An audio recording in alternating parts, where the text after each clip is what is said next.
All right, so I really had to start with this before I get anywhere. So, yeah, I know it seems super fancy and everything, but it's actually quite simple. It's just a little contraption you could buy at the store and more of like a fine grain coffee. You can make yourself a little espresso at home. Awesome. So that's what I really needed before I start with this.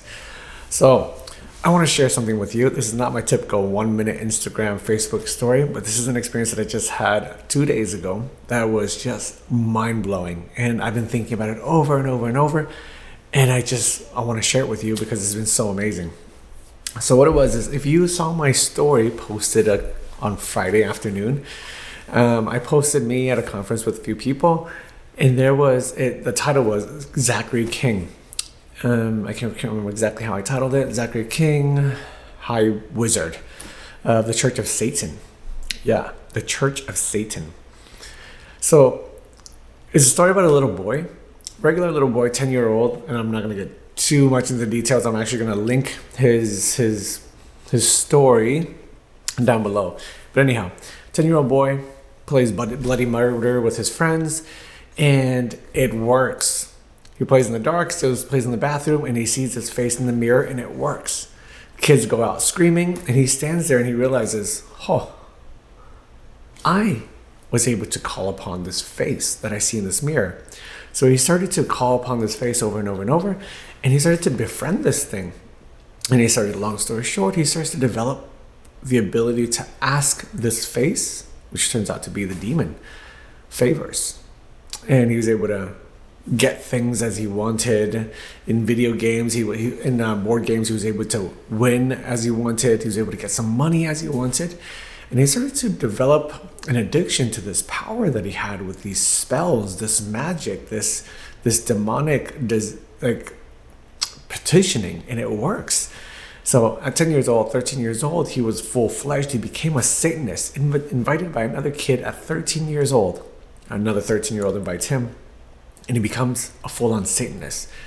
So yeah, that means you join the club, you do their things, you do their worships and everything. But he was always trying to climb the ladder because he was addicted to this power that he had.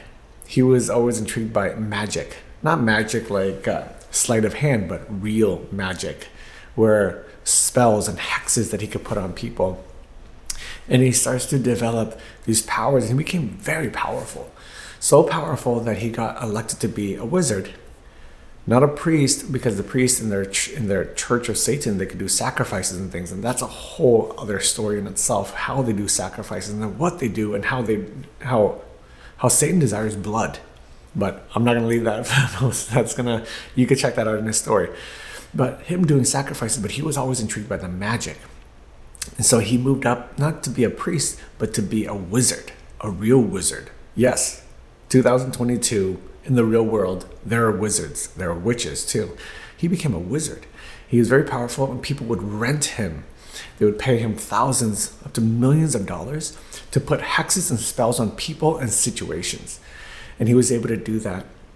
And he felt like he was on top of the world. There was nothing that he was limited by.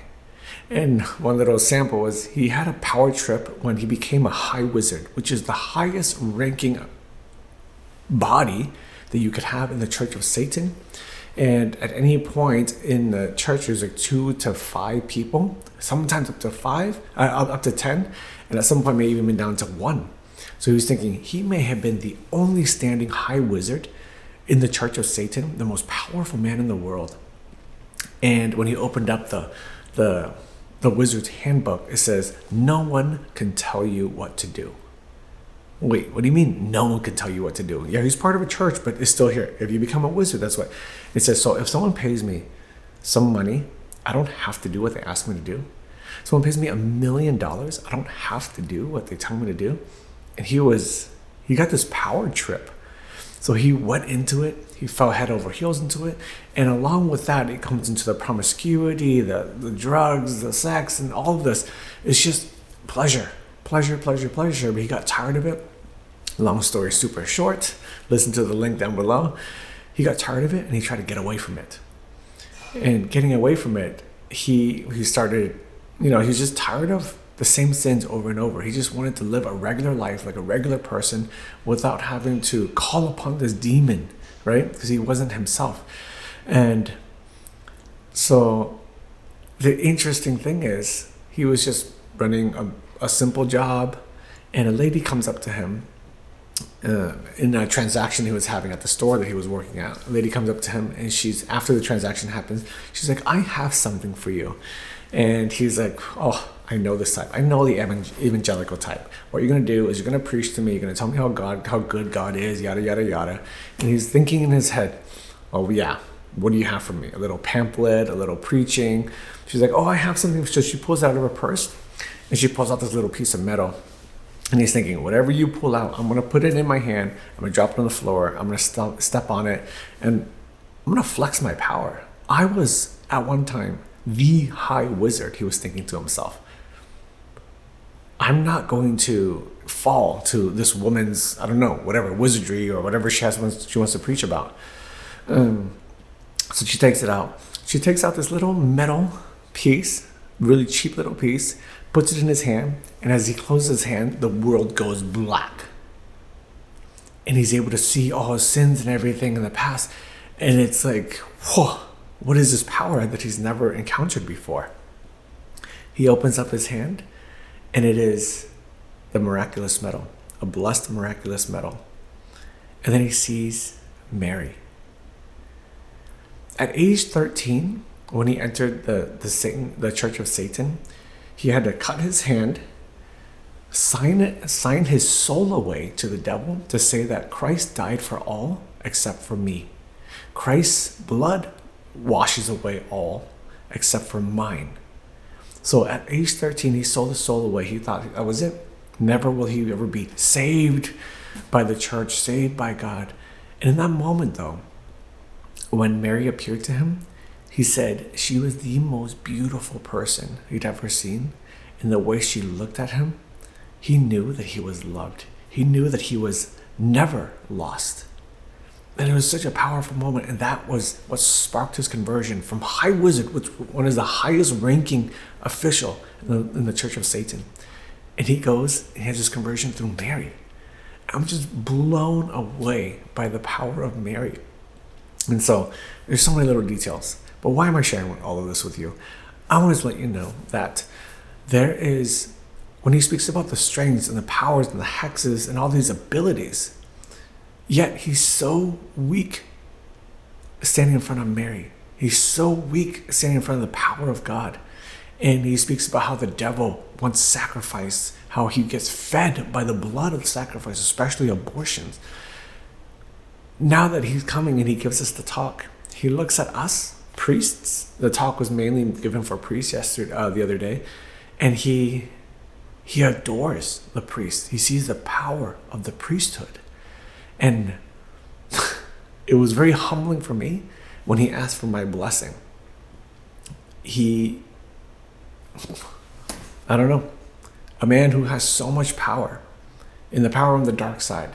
And now that he's converted and he sees the beauty of what the church can do, he recognized the beauty of the priesthood and the strength, the power of the rosary, the power of our prayers. There's so much I want to talk to you about, but I don't want to run this witty video on forever. But the power of the Hail Mary, the power of holy water. And so, yes, this is awesome. Maybe it's just because I'm a priest. I don't know. I think every Catholic should be ecstatic and excited to know the strength and the power of what we have already in our arsenal against this fight of the devil. So this is really my encouragement to you. I know some of you were saying, oh, it's so scary when you saw my story about me going to that talk with a former Satanist. It is kind of scary, but it was, in the sense, it should show us the beauty of how beautiful our faith is. So really, that's it. If you have any questions, you can put it down below. I'll try to answer anything, but I'll try to link it down below too. Full disclaimer, the video is really not really for kids per se, even though he started when he was 10 to 13 years old. Just be prepared, all right? Fair warning. That's it. I'm praying for all of you. So especially all of you guys here listening or watching through this, I will offer up my mass probably on Wednesday. And I will place all of your intentions on the altar as well, because there's such a power and a strength there. So I just wanted to offer that up for you. God bless you. Thank you. Bye. Never mind. So silly. I'm not done yet. I pretty much left off the most important part of what I was going to say. So, two very quick stories. There were, so part of what he has to do for a sacrifice, when he wants to ask the devil for something very big, he has to offer the devil something very big. So it's in the form of an abortion. He said he's done 146 assisted and done 146 abortions, and he's failed 3 times. And he's always wondering, what are the causes why he has failed an abortion in 3 times, where like the pregnancy goes through and the child is born. And so he failed.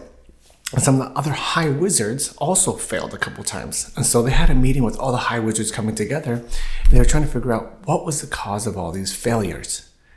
And they all spoke about some kind of a chain, some kind of a chant. And silly them. Now that he's converted, he realizes they were talking about the rosary. There's one story where he was trying to assist in an abortion, and he heard them chanting something outside. And it was like, he opens the window and he goes, "Hail Mary, full of grace." And they all started laughing. They were mocking the Hail Mary. And that was his first failed attempt, where it just so many complications where they couldn't abort the child. And it was a successful birth. So the child ended up being adopted. So that's just the power of the rosary, the power of the Hail Mary. There's so much power we have in our arsenal we don't even realize. And so now that he's fully converted, he's into the church, and he sees so much power on our side compared to where he was, and he was a wizard. He looks at us with admiration. He looks at the church and the Mass. He comes into Mass and he says, "I'm able to see this man on the altar." And he looks over at his friend and he's like, "Who is that man?" He's like, "Well, it's the priest." He's like, No, the one next to the priest. Who else would that be? So he sees, he's able, before his conversion, as he was entering, he was able to see these images. And as he came closer and closer in preparation for the church, through deliverance prayers and through exorcisms, he lost his ability to see these different supernatural beings. And he says both angels and demons are very scary. So thanks be to God, he doesn't see them anymore. And so as he converted, he came into the church and he discovers, I could just go and see Jesus anytime. And you're like, yeah, it's adoration. You just go, he's like, well, where do I sign up? Do I wait for them to call me? No, you just go to adoration. And he's like, what do you mean, I just go? So he drives up to the parking lot. He's the only car in the parking lot. He's like, how is that possible? There's no lines? It's like, well, he goes in there. There's like one person in there. Anyways, he goes in and he discovers adoration. He discovers the power of the Eucharist. And he says he spends sometimes up to 18 hours a day in adoration. 18 hours a day. What do Satanists know that we don't of the power of Christ? And now he adores the Mass. He adores the ministers of the priesthood, the priests. That's why I felt so humbled for him to have all that power. And now when he looks at the priest, God is the Almighty. Mother Mary is the most tender, loving, caring mother that we could have. Again, my invitation to you, appreciate the beauty of what we have in our faith. I hope that we don't have to go through these different experiences to see what we already have. Don't be that prodigal son where you have to go far off to realize what you're missing before you have. We already have all the gifts. That's it. Thanks be to God. God bless you. Bye.